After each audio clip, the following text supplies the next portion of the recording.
This is a preview of the latest episode of Gators Breakdown. Link to the full episode is in the description. All right, let's hear from Billy Napier on the offensive line and these guys coming into the transfer portal.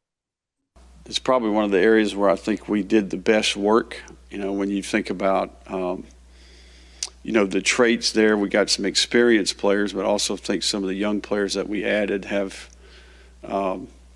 significant height, length, functional movement, bright futures.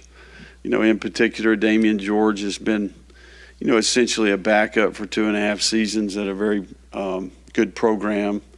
Keontae Goodwin, obviously a highly regarded player coming out. I do think that Micah Mazuka has been a very productive player in the past. And then obviously Caden, we had Caden in camp, so we had an opportunity to, work with him at 6'7.5". He's got a 36 arm.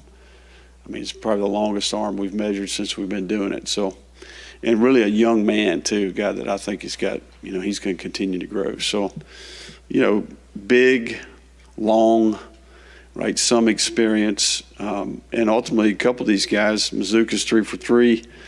Damian George is 3 for 3. Keontae's 4 for 3. You got some players that, not only are ready to contribute, but also have a number of years left eligibility-wise. Like what he said there, Will, is something that you pointed out too, where they're getting guys who have some time to play, but also the experience there along the offensive line. But he talked about the size there. I mean, George comes in 6'6", 372. Goodwin, 6'7", 372. I mean, if there's one thing Billy Napier has done on the offensive line, it is put some size up there for the Gators, and Mazuka, 6'5", 322 at a guard spot. Florida did send out a bio with the signing class today, and Mazuka, just one more time, 10 games last season, started for Baylor at left guard. He was the number 2 offensive guard in the Big 12 and the number 42 overall guard by Pro Football Focus. Posted a run block grade of 78.5 for the 22nd best among guards and 15th best in the conference.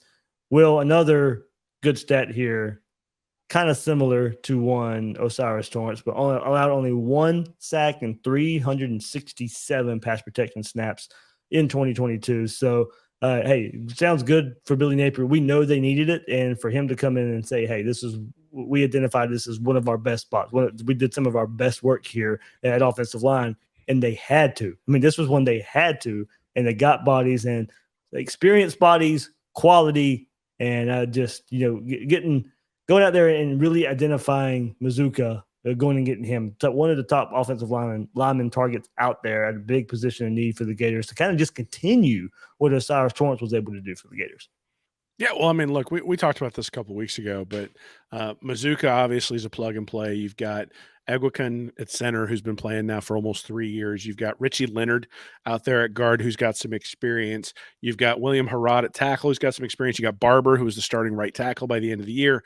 You've got George, who's coming in now as well, who's backed up at Alabama, and then you got Goodwin, who's sort of a high ceiling type player.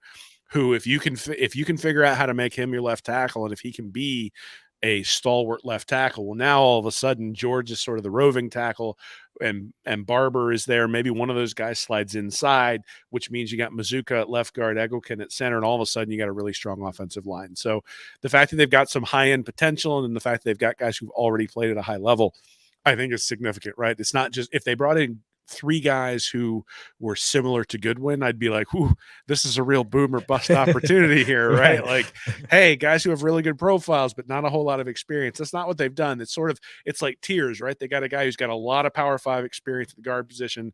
They got a guy who's been a backup but has a pretty good profile, not a great profile, but a pretty good profile at tackle. So somebody who's going to be able to play at tackle in the SEC, that, right?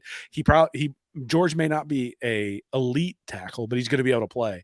And then you got a guy like Goodwin who doesn't have really any SEC experience at all, but that guy has the potential to be an elite tackle. And so sort of spanning the outcomes there, I think is a very positive outcome coming out of the transfer portal for Napier. Want more Gators Breakdown? Join Gators Breakdown Plus, starting at $3 a month.